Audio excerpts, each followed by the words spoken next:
जय हिंद। आज के विषय में समझेंगे इन दिनों चाइना की मनोस्थिति कुछ इस प्रकार बन गया मानो खुद तो डूबेगा लेकिन विश्व के कई छोटे बड़े देश को भी अपने चपेट में ले डूबेगा।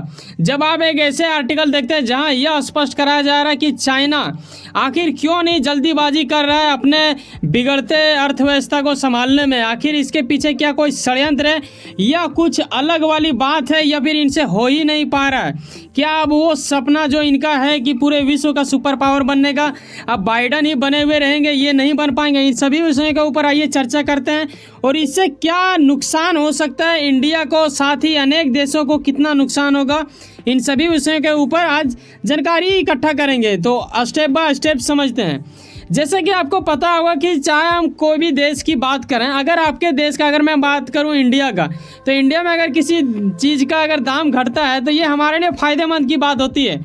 लेकिन बात थोड़ा अजीब तब लग जाता है जब चाइना में गिरती कीमत क्यों दुनिया के लिए चिंता का विषय बन गया है। आखिर बताओ, किसी दूसरे देश में अगर दाम घट रहा है क्या वो दूसरे देश के लिए नुकसान हो सकता है, लेकिन नुकसान काफ़ी बड़ा तबाही ला सकता है, आपको अंदाज़ा भी नहीं है।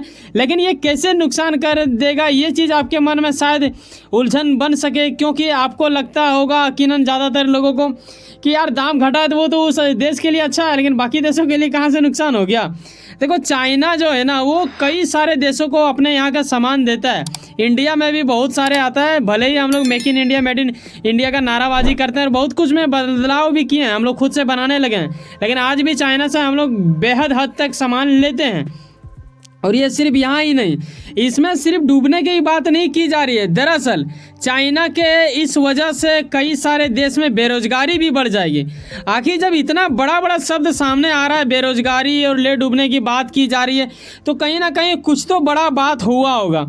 तो आओ समझते हैं कि आखिर वो वाली बात क्या है। देखो, चाइना वालों के लिए तो ये बेहद अच्छा ही है, उतना तो बुरा नहीं कह सकते हो। अगर वहाँ का दाम अगर कम हुआ कोई चीज़ का तो अच्छा है, लेकिन इसके साथ एक नेगेटिव चीज़ भी सामने आया है। वो ये आया है कि चाइना इन दिनों गुजर रहा है एक ऐसा वजह से ना, जो मतलब क्या बोले, जिस देश में ये चीज़ आ जाए बेटा वो देश का मतलब दिवालिया घोषित होने से मतलब बहुत निकट आ जाता है दिवालिया का। ये तो नहीं बोल सकते हैं कि चाइना दिवालिया घोषित हो जाएगा, क्योंकि चाइना के पास इतना ज़्यादा मनी पावर है कि वो अगर कुछ साल अगर ना भी करे ना तो फिर भी वो जहीं के तहीं मतलब टिका हुआ रह जाएगा, थोड़ा बहुत इधर उधर होगा आंकड़ा, ठीक है। तो ये भी फिलहाल गुजर रहे हैं।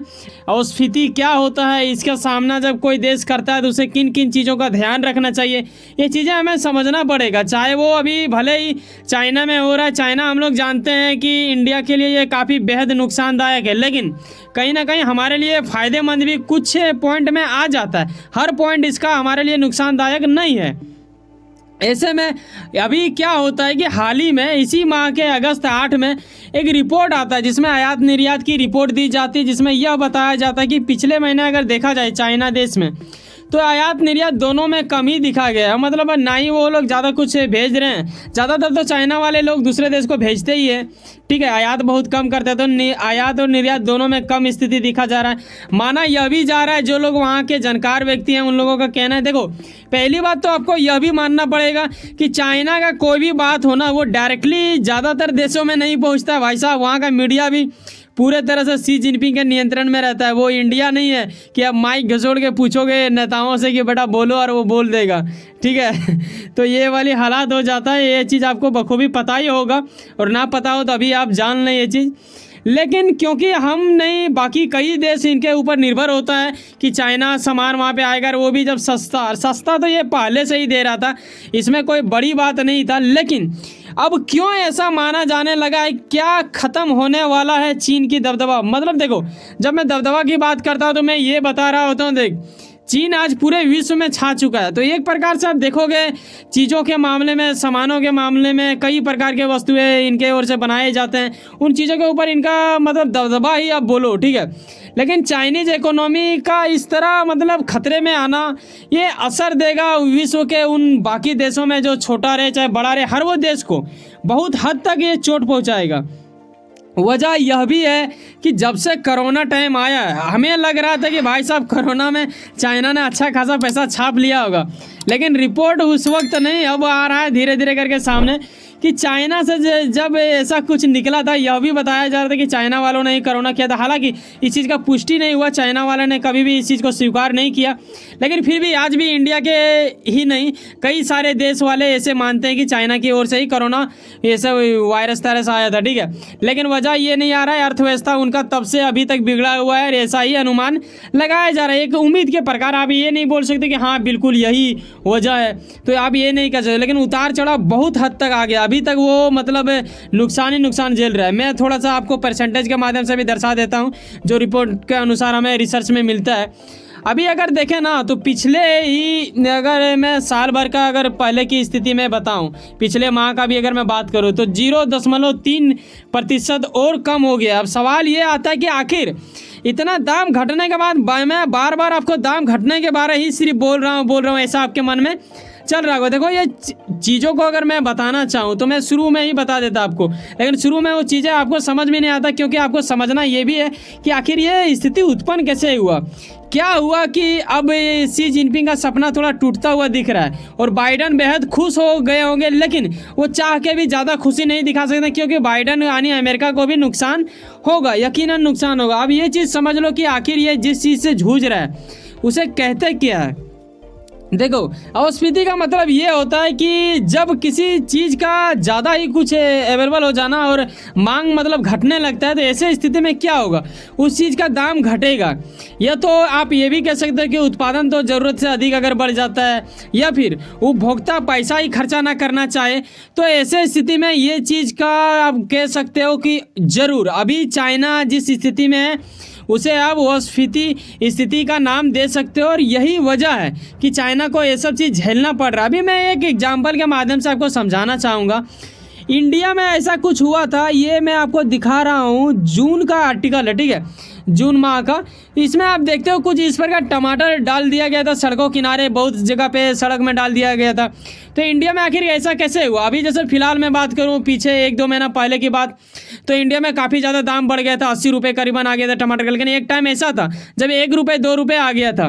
तो ये कैसे होता है? इसे भी वही कैटेगरी में रखा जाता है। देखो जब किसी चीज़ का उपज ज़्यादा हो जाए और मांग करने वाले लोग कम हो जाए, यानी टमाटर आपके पास एक ट्रक है और खरीदने वाला एक झोला है, यानी एक बोरी ही खरीदेगा, तो आपका वो जो ट्रक है वो बेकार हो गया ना जी। तो ऐसे स्थिति में आपका दाम ऑटोमेटिकल घटाना पड़ेगा। जितना लागत लगा है आपका उससे भी कम दाम में बेचना पड़ता है, उसके बावजूद भी लोग नहीं लेंगे, क्योंकि उसे एक बोरी का ही ज़रूरत है और आपने एक ट्रक ले आया। तो यही चीज़ हो गया चाइना में। चाइना में भी खूब ज़्यादा आ चुका है मटेरियल उनके पास, क्योंकि वो बरसों से बेच नहीं पा रहे हैं उस वजह से। और यही वजह है कि चाइना के नागरिकताओं को काफ़ी ज़्यादा नुकसान का सामना करना पड़ रहा है। ऐसे में वहाँ की सरकार की ओर से दबाव भी इन लोगों में आता है कि बाकी देशों में थोड़ा आकर्षित करवाओ, ताकि वो लोग हमारे चीज़ों को खरीदने के लिए उत्साहितपन महसूस करें। और कई सारे कंपनी इस कगार में आ गया। लेकिन वजह ये है कि जब चाइना अपना सस्ता सामान मार्केट में ले आएगा, जैसे मैंने अभी पीछे एग्जांपल में दिया इंडिया के किसानों की ओर से, जब टमाटर सड़कों पे फेंका जा रहा था 1-2 रुपये हो गया दाम। अब मान लो कि चाइना के पास इतना अत्यधिक मटेरियल आ चुका है, कोई भी चीज़ करे, मैं ये नहीं कहता कि स्पेशल यही वस्तु के लिए, अब वो दाम इंडिया बना रहा मान लो एक सामान को 100 रुपये में, अब चाइना उसे 10 रुपये में ही बेच दे रहा है वही सामान, तो ऑफकोर्स कई सारे लोग उसे खरीदना चाहेंगे। उसी प्रकार कई सारे ऐसे देश होंगे जो कोई 1000 में बना रहा होगा और वो उसे 100 में बेच दे रहा है।